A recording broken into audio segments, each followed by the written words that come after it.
Universel Télévision vous présente les actualités universelles dans tous les domaines. Politique. Le peuple à se tenir prêt au Congo et aussi la paix. On est aussi là. Hippolyte Kanambe a quitté ville Yaki. Azali a la province de Kitasa. A aucun nulle part. Culture. Naibi ke fona kata masasamba naibi fona kata likinya naibi fona soponje naibi ke yabi logo fona longola ngo chaque temps avant bima okata nini mais soponje nani na likinya Religion. Si tu as la grâce de Dieu, apprends à te cacher. Ceux qui ont livré Joseph, ce sont ses propres frères. Et social. Abonnez-vous massivement sur notre chaîne YouTube Universel Télévision. Aimez et partagez nos émissions. Recevez la bonne humeur chez vous, mesdames et messieurs. Au nom de la grande équipe de cette émission, nous vous disons bonjour. Bonjour pour votre fidélité, confiance. Au c'est une émission animée par les vôtres. Je ferme mes côtés journaliste du peuple. Je ferme mes côtés journaliste patriote parce qu'avant tout, tous en abolingo yamboka plutôt que bolingo parti politique. Merci et tous les sous zongé la porte Tibin tout soit par rapport à différents sujets d'actualité. Donc je bongo prorogation la 6e fois il y a état des sièges. Quelles sont les avancées au Essengi to etindi na ba parlementaire les deux chambres chambre basse na chambre haute il y a parlement balikana ko valider to ko évaluer pour la 6e fois état des sièges. Donc sur également social au peuple congolais to solo là concernant les 8 confessions religieuses. Pourquoi bazoko ka ko vandater autour d'une table pour que tirer consensus par rapport à animateur il y a Seni et puis to solo là tant d'autres sujets. Affaire il y a cinquantenaire comme qu'on là batu $500 na mabele na pelouse $1000 tout ça to on a porte Tibin nous c'est ça état de droit to ko bango na 4 émissions à porte Tibin bonjour. OK, merci, bonjour. Bonne santé à vous. Excellent. Marmozo qui est ndenge très parfaite. Mais porte Tibin tout ko landanga na yo catastrophe naturelle ça qui na partie est en Mboka biso précisément na Goma to monaki et volcan tomboka qui ba sinistre l'état zo ki bango a délocaliser ki bango ataki bango na province moko wana atika ki bango bongo to moni premier ministre Sama Lukonde na minzo to baza bongo na Ituri pour na ko s'imprégner et puis ko ça l'évaluation ya état de siège pour na yo gouvernement Sama Lukonde ba outil déjà ko ça la messe action de grâce plutôt pour na 100 jours na bango depuis ba kota ki na mosala aujourd'hui tout ça donne plus de 120 jours. Évolution selon your peut-être. Ah non, ça évolue, ça évolue. Le fait que le Premier ministre, Azana Est, ça montre qu'il est dans le travail. Le terme 100 jours, c'est un terme qui dit au peuple que nous travaillons. Ce n'est pas le fait de compter 1, 2, 3, 4. Non, non, non, non, c'est pas ça. C'est un terme. Oyo et là ça peuple que dans le monde que nous sommes en travail. C'est un terme. Parce que depuis le chef de l'État, président Félix Antoine Tshisekedi Tshilombo, avait prononcé le problème de 100 jours. Là, ce de Zungisima, il y avait même M. Kamere. Comprenez? Alors si on compte par rapport aux réalités du jour, on va comprendre que ce n'est pas le jour précis. Ce n'est pas le savoir de compter 1, 2, 3. Non. C'est un terme qui nous met dans le travail par rapport à la vision du chef de l'État. Alors, si le Premier ministre Azako s'est retrouvé pour l'instant à Est, c'est toujours dans le programme, il y a 100 jours, il y a un calendrier, il y a gouvernement, il y a union sacrée. Donc, il travaille. Voilà, il travaille, mais Naruta la Marmeleki, Kuna Est, précisément à Goma, on peut dire qu'il y a les défis énormes aux yeux de la gouvernement. Je ne sais pas si Olanda qui vidéo l'artiste, le jeune artiste Inos Biasalil a créé moi cité Moroboye pour nous sinistrer il y a Goma. Et puis cité wana et bimisi moi débat. Bah comme qu'on se bat image au gouvernement. Il y a une maison préfabriquée aussi à Loja qui va sinistrer. Les jeunes leaders, il n'a que 24 ans.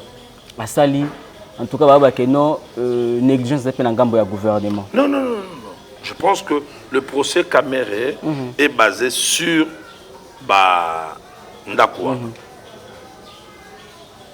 Comme Ezala qui réalisait selon vision un chef de l'État, et aussi avec le moyen qu'on avait mis pour la réalisation et concrétisation de Ndakwa.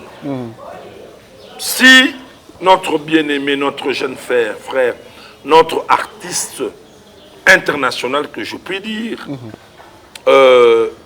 innocent, coup de chapeau, bravo. Jusque-là, ce que Innocent a fait, ce n'est pas qu'il a porté correction. Mais ça peut se dire ainsi, peut-être, ou soit disant qu'à mauvaise volonté politique, ils sont libres. Il y a Oloba, Oloba. Mais en réalité, pourquoi Banda musique à Salango, c'est-à-dire, pourquoi je l'acclame, Innocent encore, et tous les fans d'Innocent, bravo, bravo. Pourquoi? Il s'est intégré dans la vision de chef de l'État. Et bien sûr, pour prouver, Azeli Mbongo ya gouvernement, Azeli Pembongo Anite, il a mis ses moyens. Car pour la sinistré wana, bazwa refuge. Et à Saliango bien. Au moins, on dit que ça bien. Ils sont très bien. J'ai vu les images. Il a bien fait ça. Contrairement au gouvernement. Non, il y a gouvernement et s'il l'a quitté. Ils ont insulte. Pas vraiment insulte, mais à correction. Non, on a gouvernement ils insulte à l'égard de il y a gouvernement ils allaient insulter. Pourquoi? Parce que ils ont inachevé. Inachevé pourquoi? Parce que M. Caméré, s'il se retrouve en prison, en détention, c'est parce que il n'a pas fini ce qu'on lui avait demandé de faire. Vous comprenez? Alors, Innocent, avec le moyen qu'il a, que Dieu le bénisse, n'a pas insisté. Badno Sobalananga émission Bayebissa, la star Innocent, Innocent B. Innocent B, I love you. Que Dieu te bénisse encore. Plein de succès dans tout ce que tu fais. Et que la main de Dieu te protège. Nama solo nyonso ya mokili. Te beta ali solo ba wendo, te beta ali solo ba papa emba, te beti ya ba emenewa, te beta ya ba jibe na ba wera. Lelo te beta ya ba kofi, ba fali, ba fere et on consort. Lobby de ça tout monde que mboka ezana maboko innocent. Et mon année. Pourquoi? Parce que na histoire il y a ba ezaba musicien. Ezaba sénateur, ezaba tout nyonso ya bolamu ya mboka. Ce petit acte qui paraît présentement comme faible, que c'est notre jeune frère innocent a fait. Non, pour la tête qui paraît faible. Ou bien qui paraît faible. Non, je dis qui paraît faible. Pourquoi? Parce faible que par rapport à Nani. Attends, c'est un langage. Parce que le gouvernement n'a pas pu. Pour répondre aux besoins, il y a sinistré. Attends, c'est combien? C'est combien de maisons? Le projet à gouvernement. Attends, mais voilà pourquoi je dis qui paraît. Quand on dit qui paraît faible, ça ne veut pas dire que c'est faible. Ça paraît faible, pourquoi? Parce qu'il a posé son premier pas. On ne sait pas. Lobby à Obaxa. Lobby en Obaxa. Et plus ça Obaxa, ça va devenir fort. Le gouvernement a toujours battu. Ce gouvernement de Sabat, le ciel sera ouvert pour les innocents. Azwa, Amata, Asala. Et innocent a Osalango pour se galer dans le gouvernement. A Osalango pour monter ma malamu ya bonzambe tindi Asalango. Parce que Bible Zobanabiso, Bolamu pour la rater. Voilà. Voilà moi pour la rater peut-être bien tant au tangi makambo innocent au tangi ba papa wendo au tangi ba weranson au tangi ba kofolomide ba jibem piana on s'attendait na ba kombo tangi wana Jib aussi pouvait faire ça Wera pouvait aussi ba Kofi également mais tant innocent salian est-ce que c'est parce que asa ressortissant ya coin moko boyer et puis coin wana nde ba victime et makambo belé ba guerre ba catastrophe naturelle et puis ba leader na bango les grands leaders ya parti wana. Parce que tu as vu que baza chrono makamba politique, est-ce que innocent bimineka en avant-plan et puis bon baza na sima d'après yo. Selon analyse nanga, je ne peux pas prétendre dire bah tout le monde va na sima. Moi je vois la personne qui a posé des actes c'est innocent. Point barre. Okay. Et je l'acclame. Ceux qui ont un bateau, la force naïe, Nassima. Il faut aller le voir. Il faut aller demander. Mais quant à moi, étant analyste politique, je vois innocent, je l'acclame et je le bénis. À continuer, nango, à avancer, nango. Ceux qui ont un bateau, Nassima naïe, va continuer à soutenir pour qu'il avance avec ça. Mais dans ses dires et dans ses actes posés, il ne s'égale pas dans le gouvernement, il ne se compare pas dans le gouvernement, mais il a posé un acte de bon cœur. Donc moi je veux dire, ils n'ont savait de changer comme autant de Bengaï bon samaritain. Bon samaritain. Bon samaritain. Contrairement au gouvernement, les guerriers, nous sommes des guerriers. Nous sommes bienfaiteurs, nous sommes comme bon samaritain. Et puis. Waneza non prophétique, on a collé. La Bible nous a fait voir. Sango moka lekaki mutumala moka lekaki ba moni mutumoko ba bêtise ba brigand mais ba salisi était mais le bon samaritain a pu faire quelque chose à jouer avec notre hôtellerie à soigner à garder ça c'est innocent le bon samaritain na lingi est mobimba Congo mobimba monde entier boyebi c'est innocent que il y a un apôtre chibin na bandal a surnommé à cause d'actes opposés le bon samaritain innocent B. Voilà, merci beaucoup. À cette occasion, de profiter de présenter P. Sincère condoléances Nabiso, Nabandi Kunabiso, il y a parti il y a Katanga Kuna, et surtout précisément au Katanga, d'autres copains de Bongo, président de l'Assemblée provinciale, il y a au Katanga, à la personne de Gabriel Kunwakumanza Baba. Moi, le Louba, portrait Tibin. Oh là là, vous voyez, toujours, quand un baobab tombe, c'est un deuil national. C'est un deuil. Il y a Batu Oyo, Bayebi, ce qu'il a apporté pour l'avancement du pays et dans son contrée ou dans sa patrie. Ce n'est pas seulement parce qu'il est mort aujourd'hui, mais le mot Kyung pèse.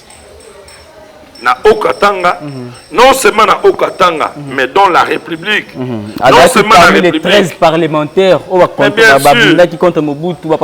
sont des gens qui ont beaucoup milité, lutté pour que ce pays arrive à ce niveau. Malheureusement, Mangeteli Yakei, Mangeteli, c'est-à-dire le pays, ça s'annonce bien. Les petites années qui nous restent. Na mandat à Fachi, le pays, ça s'annonce bien. Parce que depuis leur combat, il y a eu des choses où Ezalaki n'a qu'à la constitution, Bango Bayebaki, mais Esalama qui était tout haut. Na pouvoir haut Yafachi, ils ont travaillé à telle enseigne que on a commencé à voir des petits nuages. Bible Lobinin. Élie a prié, première, deuxième, septième fois. Élisée allait vérifier, Abina moni nuage comme pomme de la main. Or, la promesse de la pluie provenait de Dieu. C'est comme la promesse de notre pays. C'est Dieu qui a dit que les Congo et Kobongwana. Peuple congolais, je vous rappelle, la promesse de Dieu. Ce pays, c'est un pays de Dieu. Bientôt, nous allons vivre le lait et le miel. Le lait et le miel, mais c'est pour quand? Tomoni armée américaine et l'Issousou Awa. Pas plus tard que hier, tout est comme on a armée kenyenne Bayaki Awa. Côté Oyo, Ramezo Liabato. Côté Oyo, frais, il y a frais, ils ont matara toujours. On dirait gouvernement. Tout le bazali ko kamba, bazali ko continuer toujours à appauvrir la population au détriment de Bango. Non. Côté frais, il y a frais de Zomata. Ça, je ne te crois pas et je ne t'appuie pas. Pour preuve, billet à l'avion. Et qui t'y met Matisse frais? Non. Je me suis renseigné, si tu en as posé une question. Té. Oezali radio té.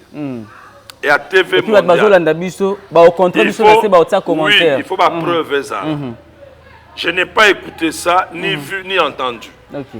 Alors, si je dis ça, le fait qu'il y a qu'on rabattre ma prix dans l'avion, c'est par rapport d'abord, il y a ma frère Wana, ma frère Nadouane. Lorsque le gouvernement est union sacrée, Luka qui baille, qu'est-ce qui fait que ma vol national et ça n'a prix trop élevé comme si ils avaient un vol international. Attends, moi j'ai fait plusieurs fois l'Afrique du Sud avec l'apôtre Pida, avec le bishop Cyrus Kaninda. Le prix revenait à 500 quelques dollars, qui était aussi le même prix pour aller à Lubumbashi. Mais si aujourd'hui c'est moins de 200 dollars, mais non, là il faut acclamer ce gouvernement. Sérieux. Après, tu bien, lobby, tant que ça émission dans prophète Denlesi, Abisingai, photos à l'honnête. Dire que jusque-là, les bilans de Fatih, tous les bilans, il y a le gouvernement Babario, ils sont largement positifs, c'est être hypocrite. Je ne sais pas. Au contrediriez, tous à même avec. Non, ce n'est pas que nous contrediriez, je le corrige. Je pense que Balandino sont de partout, Nabino ba journaliste. Depuis que notre bien-aimé Denis Les, le prophète, il a commencé à apparaître dans les réseaux sociaux. Parmi toutes ces émissions, Bolandango bien Banda Bandiango Tisiko, il n'a jamais fait une analyse politique. Il est plus dans des trucs qui n'apportent rien. Lui-même, il est dans les choses de Dieu, dans la musique, dans l'église. C'est difficile de le situer. Non, on dirait des réalistes. Non. Attends. Dans la vie actuelle, ça, j'exhorte à tout le monde qui nous suit de partout, qui nous suivent de partout. Dans la vie actuelle, Netio, aux alliés journalistes, aux sabbats recherche, aux développer connaissances par rapport à journalisme, communication, attention, quelques connaissances et ma prise de vue à caméra. Pour aider aussi la personne qui peut être à la prise de vue, ceux qui sont amateurs, ou qui peuvent apprendre. C'est-à-dire, aux alliés qui se spécialisés dans le domaine. Moi, je pense, je ne sais pas, mais je doute par rapport à ces dires et par rapport à des ontologies. Je ne pense pas que Denis Les a sali étude théologique et belé ou avancée. Je ne crois pas. Il peut être témoin là où il est. Donc, ce gars, il est s'égarer sans que cause il y a égarement les apôtres à Salabati d'approfondir la théologie. Même si tu es appelé, si Dieu t'a appelé, ça c'est un conseil que je veux donner à tous les hommes de Dieu appelés ministériellement. Si Dieu t'a appelé, je te donne un conseil. Ne garde pas seulement l'appel.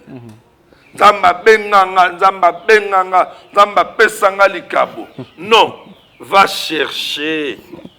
Il y a au moins, par rapport à moi, il y a au moins 3 niveaux. Il y a qu'à développer connaissance pour appuyer ton appel. 1. À part appel en Nzambe, tu dois avoir un père spirituel et le maître. Lequel au vent ensemble qu'on a bon l'action c'est là on est là. De 2, Kendo Ekola. Nous avons des formations théologiques et des cours bibliques. Kendo Ekola. Ça va maintenant te donner de la force. N'appelle na yo. Soke nango kaka. Na biloko no yebisa yo. Nzamba benganga. Ngana mosako ya bikolo. Ngana ntoma ya bikolo. À la longue, le monde saura que c'est vrai tu as l'appel, mais tu n'as pas la connaissance et la déontologie. Par rapport à la déontologie, il y a des choses que je ne peux pas dire et je ne peux pas faire. Donc Denis Les a dit banda la déontologie. Denis Les, par rapport à ces émissions que moi je suis, je vois qu'il a un problème, il y a déontologie pastorale. Déontologie ministérielle. Netinga. par rapport à la discipline, à la religion, natikala komona te, un abbé, un prêtre, même na télé na radio, a fini abbé moko, a fini prêtre moko. Natikala komona te, mualim, moko, marabout, bien que le maraboutage et ça islam dévié. Natikala komona te na radio, na télévision, ba fingi. Natikala komona te pasteur moko ya protestant, a fini a passer sous. Na monyango kaka na ba église de réveil. Base de l'église de réveil, il y a beaucoup d'hommes de Dieu. C'est vrai, ils sont appelés, mais ils ont manqué l'étude, l'éducation et la déontologie. Pourquoi? Ils n'ont pas été formés. Voilà. Ils n'ont pas été formés théologiquement. Batangate. Côté qu'on a donné ça bien comme le hypocrite, côté le bail que nous avons éthique déontologique, il y a pastoral. Apporte-tu bien prorogation à état de siège pour la 6e fois. Et comme là on m'a cela bakanyaka on dirait donc de libanda la constitution parce que ça a 15 jours renouvelable 3 mois déjà yango. Ce qui est le 3e mois et qu'est-ce que libanda la constitution pour na état de siège. Et ça par rapport à avancer nango to ça va définir des amuneni yango état de siège. Je voudrais que sur ce point que tu explicites ta question. Côté le monde yango ça likamba kanyaka to côté le monde yango ça net va avancer. Si on a bien économique kanyaka parce que pour les députés toutes les deux chambres il y a chambre wana ils ont sénateur na ba député pour que ba lekisa ba accorder 2e 3e 4e fois prorogation et c'est grand ba ba solo là auto yebi ndengani ba député na biso actuellement ba on va fonctionner. Non, le problème c'est parce que oso garder pensée il y a des députés à Kala oso garder pensée il y a fonctionnement à Kala c'est comme si tu ignores un peu idéologie nouvelle. Il y a un nouveau chef de l'État, les garants de la nation. La majorité sont les mêmes députés. Bah, officiers supérieurs au bazar ce sont toujours les mêmes. Attends, n'est-ce pas le président Fachi pendant son mandat, à Zoua qui perd aux abattants, de parler, de faire des entretiens profonds avec les officiaux supérieurs. Les officiers supérieurs. Même faisons continuer. Bazo continue toujours au Kango, Bakangi colonel ou Bakangi général, ça continue toujours. Mais dans le biboye, non. Mikwet. J'ai fait, il faut y bélo comme Moko. Dans mon régime Yassika et ce n'est pas du tic-au-tac, ce n'est pas d'abracadabra. 5 ans. Que tout, non, on n'a pas encore arrivé à 5 ans. Par rapport à la réalité à Mboka, on a invité ceux qui font le bango combien de fois de missions dans Nga. Bande de de partout. Bokonzi Oyo, c'est pour la toute première fois dans l'histoire de Mboka et ça la coalition. C'est pour la toute première fois. C'est connu que début non, ce sera difficile. C'est connu. Et pendant ces débuts, les deux présidents sortant et entrant, Bazaki n'a pas clause. Derrière Bango, il y avait les animateurs de leur vision. La Bible nous a fait voir, Abraham a pris l'autre, son neveu, Baké n'a vision en Zambé. La personne qui avait la vision selon l'appel de Dieu, c'était Abraham. C'est pas l'autre. C'est pour l'instant, la personne qui a la vision pour le changement de la RDC, c'est Fachi, c'est pas Kabila. Maintenant, derrière eux, il y a les animateurs de la vision de tout leader. Il y a de ceux-là qui travaillent pour l'avancement, changement et pour la RDC. Mais c'est minoritaire. C'est pas minoritaire. Pour ce qui est majoritaire, tu as senti l'impact. Voilà. Mais le fait que tu as senti, on peut dire qu'ils sont minoritaires. Non. Apparemment, bazobima minoritaire. Pourquoi? Parce que nous avons 8 ans à travailler librement. C'est-à-dire, le 2 ans, c'était pour voir, observer si réellement Bandeko Balobito travailler dans la coalition. Et c'est sincère. Lorsqu'ils ont compris la sincérité, ça nous a pris 2 ans et on a brisé ça. Comprenez? Et jusque-là, le temps de constituer gouvernement, il y a union sacrée. Ça a pris 1 année. Le temps, il y a qu'à publier, le mettre en place pour travailler. Ça a pris quelques mois.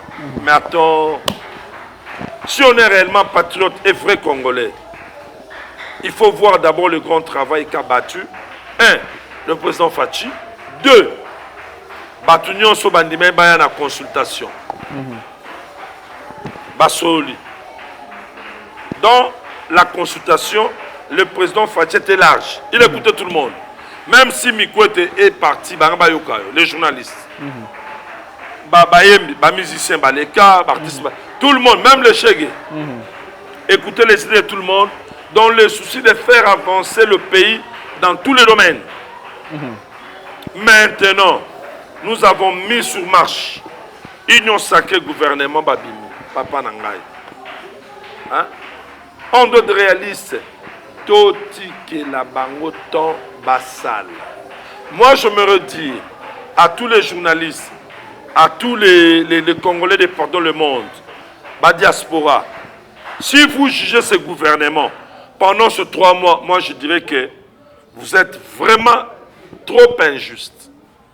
Parce que, avec la réalité du Congo, jamais on peut traiter Bango na 3 mois, 6 mois, Oyo, 18 ans, va travailler dans le chèque. Ils ont beaucoup promis, ils sont libres. Tellement trop. On dit que c'est la baguette magique. Ce n'est que normal, on vouloir Bango. C'est tout à fait normal. Il y a que ça, là, pronostic devant le combat. Ça c'est lié, ça c'est fait. Au bout, bon, Mikwet, yo na Mouna, na sa émission bien, oh, Mouna da Moana, je suis libre. Mais tu vois qu'on vivre sur le terrain. Mais dans ma gestion, on n'improvise pas. Vu la situation sociale, le peuple, ce n'était pas des improvisation. Sali biloko teke, improviser, non. Non. Je nous a fait grâce, aussi beaucoup. Tous ont travaillé en comparaison na bateau baouti commettre mboka, pas dans le chaos, mais enterrer les pays pendant 18 ans. Enterrer. Après, tu veux aussi ça na sujet oyo, il y a élection. Est-ce que l'élection en 2023 pour bino ba religieux, bino ba spirituel, ba pesi bino char, ya koluka animateur moko. Ba singo luka collectif te mais moko kaka. Boko kate. Qui vous a dit que tu es orateur? Nous avons combien de confessions, de confessions religieuses dans Mboka? 8. Attends. On ne doit pas continuer à chercher à dorloter d'autres personnes, soi-disant qu'ils sont forts dans le pays. Or, en réalité, ils sont faibles. Au bout que l'Église catholique n'a SCC. C'est toi qui l'as dit. C'est toi qui l'as dit. Non, on a tout dit par rapport à la question. Non, Baza 8, Bas siégé, Bas se retrouver 6, 4, Bandimi Mouto Baché, 2, Bandimité. Il n'y a pas à discuter.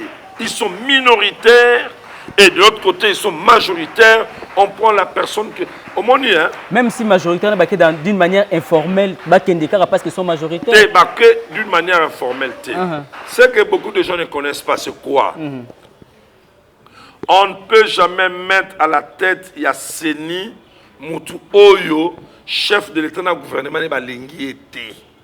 Au moins, ça biloko mususu ya tobomba te mboko etambola bongo. Moutou azana bokonzi. Azana Moutou oye abongisi pe aponi. Eye bane banate Moutou osimba seni pour l'élection.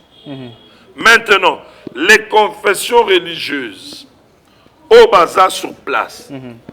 Bango tout, corrompre ou pas. Peut-être mon langage peut choquer d'autres personnes. Mais c'est ça la réalité, Yamboka. Connaître ou pas, corrompre ou pas, bah opona mutu oyo azana pouvoir. J'ai fait. Donc pouvoir, on va parler en faveur, il y a Fachi. Parce que c'est lui qui est au pouvoir. Bien sûr.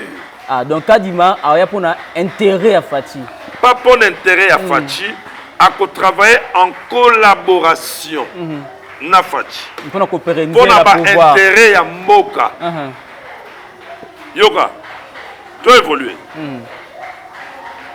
Dans beaucoup de mes émissions précédentes, je vous ai toujours dit, sur la table que siège tout président choisi ou élu ou mis par force, sur sa table, il y a beaucoup de dossiers.